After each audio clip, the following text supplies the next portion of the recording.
ઈશ્વર અમુક સંબંધ એટલા માટે બગડવા દે છે સાહેબ કે તમારું આખું જીવન ના બગડે.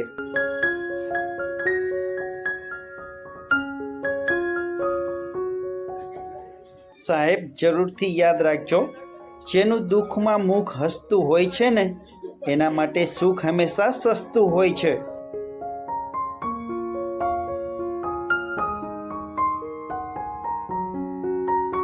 સાહેબ અમુક લોકો પોતાના મનના માલિક પણ નથી હોતા, કારણ કે તેનું સંચાલન બીજા કરતા હોય છે.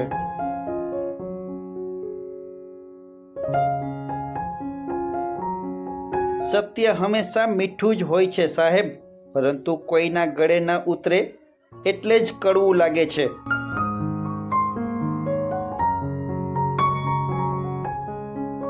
ગજબની છે જિંદગીની રીત સાહેબ, કામ આપણું, સમસ્યા પણ આપણી, પણ રસ બીજા લે છે.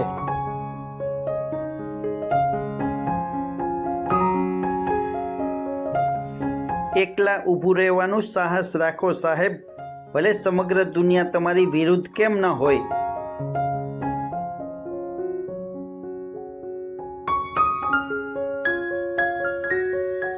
કોઈની સંગતથી તમારા વિચારો શુદ્ધ થવા લાગે ને સાહેબ, તો સમજી લેજો કે એ વ્યક્તિ સાધારણ નથી.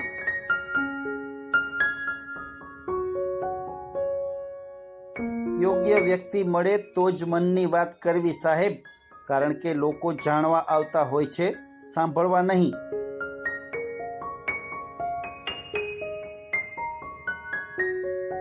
સત્ય ચૂપ એટલે જ થઈ જાય છે સાહેબ કે તેને ખબર છે અમુક સવાલોના જવાબ સમયને આપવાના હોય છે.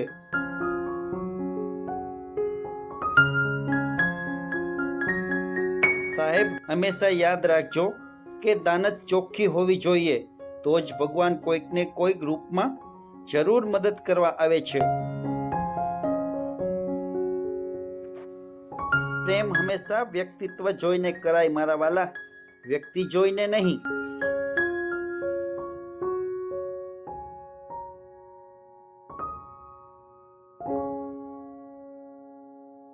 પતિ પાસે પૈસા ન હોય પણ જ્ઞાન અને પ્રેમ હોય તો દાંપત્ય જીવન સુખી રહી શકે સાહેબ.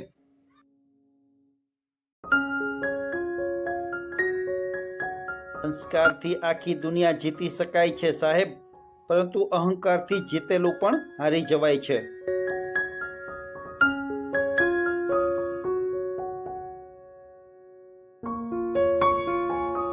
જો સમજવાથી બધા સમજી જતા હોત ને સાહેબ, તો ભગવાન શ્રી કૃષ્ણ ક્યારેય મહાભારત ન થવા દેત.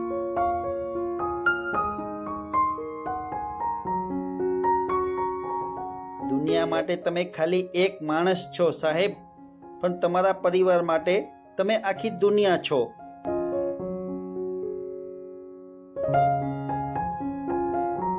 મિત્રો દરરોજ આવા નવા સુવિચાર માટે ચેનલને સબસ્ક્રાઇબ કરો.